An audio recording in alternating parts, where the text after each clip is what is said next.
The Honourable Member for Banjul South. Thank you very much, Honourable Speaker. Honourable Speaker, I would first of all like to thank the committee clerks of this August House for the great work that they have done by spending the whole night in this August Assembly preparing a report for us. I thank you, clerks of the National Assembly. Honorable Speaker,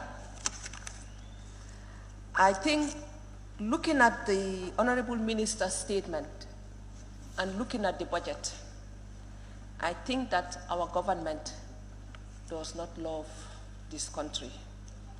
They do not have the feeling to nurture our children in this country.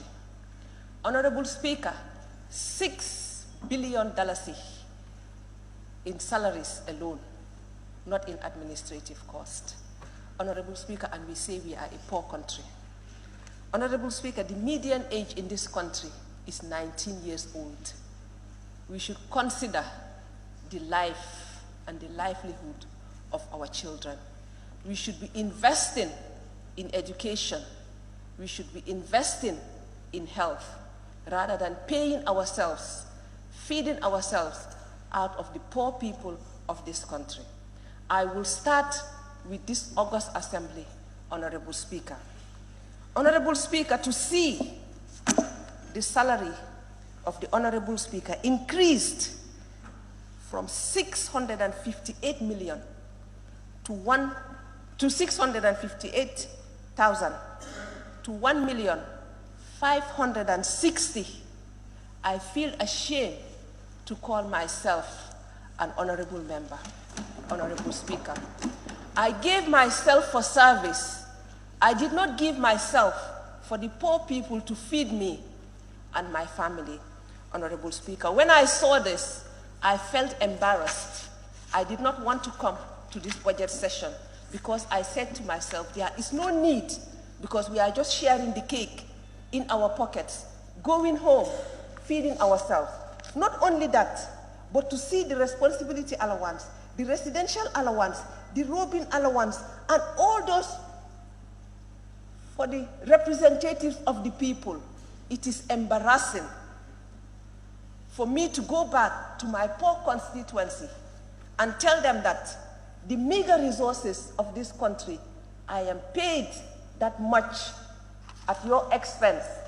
I took an oath, Honorable Speaker, to serve and to give back to my society, not to enrich myself. And even if I go to the Constitution, Honorable Speaker, it says that we shouldn't deliberately enrich ourselves. And increasing our salaries is deliberately enriching ourselves. And that is an embarrassment. I think as a National Assembly, we should not accept any salary increment. It was in this August Assembly that we sat and discussed the salaries of the ministers and denied them, even though they went behind our backs and increased it. That is their problem. We offered ourselves for service, Honorable Speaker. We were not appointed. We were elected, and we offered ourselves, Honorable Speaker. And I think we should think of our people when we do the budget. I'm not allowing you to observe me. I don't have that time. When you are on your own feet, observe yourself, please. Thank you. Honorable Speaker, when we go to the office of the President, Honorable Speaker, I have seen new units, ICT units, being established at the office of the President. The office of the President has, I think, whatever they call it, the person that does her public speech or whatever, that lady.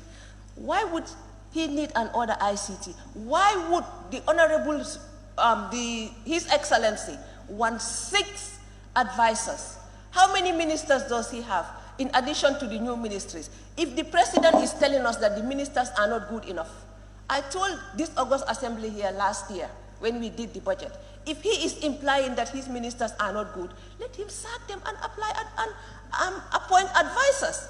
The ministers, according to our constitution should be competent enough to advise him on any policy under their ministries. And if they are not good enough, and if that is what he's implying, that they are not good enough, let him sack them and appoint advisors in their place.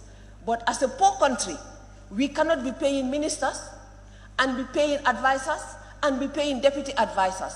Come on, we are a poor country. Instead of thinking of ourselves, 6 billion in emoluments alone.